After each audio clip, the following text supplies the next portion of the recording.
یوم پاکستان 23 مارچ 1940 کو منظور کی گئی قرارداد لاہور آزادی کی جدوجہد اور بالآخر پاکستان کی تخلیق میں ایک اہم لمحہ ہے۔ یہ تاریخی واقعہ نوآبادیاتی ہندوستان کے پس منظر میں سامنے آیا، ایک متنوع سرزمین جس میں گہرے مذہبی، ثقافتی اور سیاسی تقسیم ہے۔ قرارداد لاہور، جسے قرارداد پاکستان بھی کہا جاتا ہے، ایک متعین لمحہ تھا جس نے برصغیر کے مسلمانوں کی ایک علیحدہ وطن کی خواہشات کو بیان کیا جہاں وہ آزادی سے اپنے مذہب، ثقافت اور طرز زندگی پر عمل کر سکیں۔ قرارداد لاہور کی اہمیت کو سمجھنے کے لیے تقسیم ہند سے قبل کے سماجی و سیاسی منظرنامے کا جائزہ لینا چاہیے۔ برصغیر پاک و ہند برطانوی نوآبادیاتی حکمرانی کے تحت گہرے مذہبی اور ثقافتی تنوع کی خصوصیت رکھتا تھا، جس میں ہندو، مسلمان، سکھ، عیسائی اور دیگر ایک ساتھ رہتے تھے لیکن اکثر آپس میں تصادم ہوتا تھا۔ برطانوی نوآبادیاتی انتظامیہ نے اپنے سیاسی فائدے کے لیے مختلف مذہبی اور نسلی برادریوں کے درمیان تناؤ کو بڑھاتے ہوئے تقسیم کرو اور حکومت کرو کی پالیسی کا استعمال کیا۔ 19ویں صدی کے اواخر اور 20ویں صدی کے اوائل میں ہندوستانی قوم پرست تحریک نے زور پکڑا، جس نے برطانوی راج سے زیادہ خود مختاری اور بالآخر آزادی کی وکالت کی۔ تاہم، جیسے جیسے قوم پرست تحریک میں اضافہ ہوا، اسی طرح ہندو اور مسلم برادریوں کے درمیان کشیدگی بھی بڑھی۔ مسلمانوں نے ہندو اکثریت والے آزاد ہندوستان میں پسماندگی کے خوف سے علیحدہ سیاسی نمائندگی اور اپنے حقوق کے تحفظ کا مطالبہ کرنا شروع کیا۔ آل انڈیا مسلم لیگ، جس کی بنیاد 1906 میں ہندوستان میں مسلمانوں کے مفادات کے تحفظ کے لیے رکھی گئی تھی، مسلم کمیونٹی کے لیے بنیادی سیاسی آواز بن کر ابھری۔ محمد علی جناح جیسے بصیرت والے لیڈروں کی قیادت میں مسلم لیگ نے برصغیر پاک و ہند میں مسلمانوں کے لیے علیحدہ وطن کے مطالبے کو بیان کرنا شروع کیا۔ 1940 کی قرارداد لاہور مسلم لیگ کی برسوں کی سیاسی جدوجہد اور وکالت کی انتہا تھی۔ یہ قرارداد لاہور میں منعقدہ لیگ کے سالانہ اجلاس کے دوران منظور کی گئی، جو اس وقت برطانوی ہندوستان کے صوبہ پنجاب کا حصہ تھا۔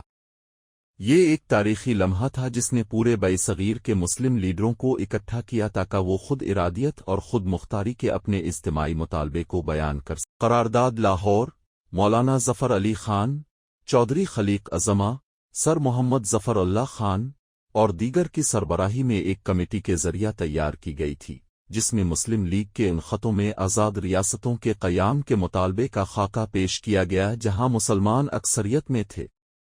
قرارداد میں کہا گیا، یہ فیصلہ کیا گیا کہ آل انڈیا مسلم لیگ کے اس اجلاس کا یہ خیال ہے کہ کوئی بھی آئینی منصوبہ مسلمانوں کے لیے قابل عمل قابل قبول نہیں ہوگا جب تک کہ جغرافیائی ملحقہ اکائیوں کو خطوں میں تقسیم نہ کیا جائے جو اس طرح کی علاقائی تبدیلیوں کے ساتھ تشکیل دیے جائیں۔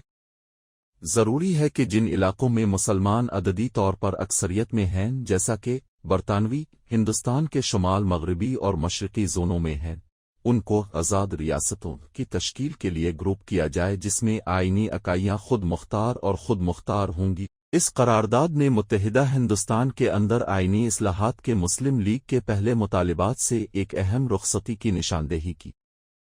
اس نے ایک علیحدہ مسلم ریاست کے تصور کی بنیاد رکھی اور برطانوی ہندوستان کی دو آزاد اقوام ہندوستان اور پاکستان میں بالآخر تقسیم کی منزل طے کی۔ قرارداد لاہور محض سیاسی بیان نہیں تھی، یہ برصغیر کے کروڑوں مسلمانوں کی امنگوں، امیدوں اور خوف کی عکاسی تھی۔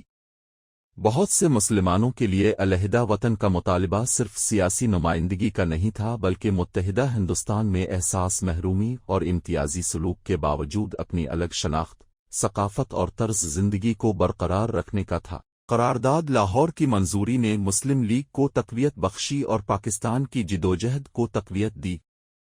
اس نے مسلم لیگ کو ایک آزاد مسلم ریاست بنانے کے اپنے مقصد کو حاصل کرنے کے لیے ایک واضح اور غیر واضح مینڈیٹ فراہم کیا۔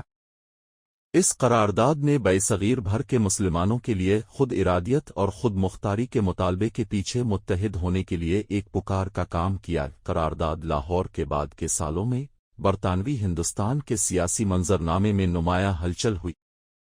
مسلم لیگ نے محمد علی جناح کی قیادت میں پاکستان کے لیے حمایت کو متحرک کرنے کے لیے اپنی کوششیں تیز کر دیں۔ دریں اسنا انڈین نیشنل کانگریس قوم پرست تحریک کی سرکردہ جماعت متحدہ ہندوستان کے خیال پر کاربند رہی اور مذہبی خطوط پر ملک کی تقسیم کی مخالفت کی قرارداد لاہور نے مسلم لیگ کانگریس اور برطانوی حکومت کے درمیان آزادی کی راہ میں گہرے مذاکرات کا آغاز کیا۔ کانگریس اور برطانوی انتظامیہ کے حصوں سمیت مختلف حلقوں کی مخالفت کے باوجود پاکستان کے مطالبے نے زور پکڑا۔ مسلمانوں میں بڑھتی ہوئی حمایت اور اس کے مقصد کے لیے لیگ کی غیر متزلزل وابستگی کی وجہ سے 14 اگست 1947 کو برٹش انڈیا کو دو آزاد ممالک ہندوستان اور پاکستان میں تقسیم کیا گیا۔ پاکستان کے قیام نے برصغیر کے ان کروڑوں مسلمانوں کی خواہشات کی تکمیل کی جو طویل عرصے سے ایک ایسا وطن چاہتے تھے جہاں وہ آزادی اور وقار کے ساتھ رہ سکیں۔ لاہور کی قرارداد جو 7 سال قبل منظور ہوئی تھی نے اس اہم واقعے کی بنیاد رکھی تھی جس نے تاریخ کا رخ موڑ دیا تھا اور پاکستانی عوام کی اجتماعی یادداشت پر انمٹ نقوش چھوڑے تھے۔ آخر میں 30 مارچ 1940 کی قرارداد لاہور پاکستان کی تاریخ میں ایک اہم لمحہ کی حیثیت رکھتی ہے۔ یہ ایک جرأت مندانہ اور بصیرت والا اعلان تھا جس نے برصغیر کے مسلمانوں کی الگ وطن کی خواہشات کو واضح کیا۔ اس قرارداد نے پاکستان کے قیام کی بنیاد رکھی اور لاکھوں لوگوں کو آزادی، خود ارادیت اور وقار کے لیے جدوجہد کرنے کی تحریک دی۔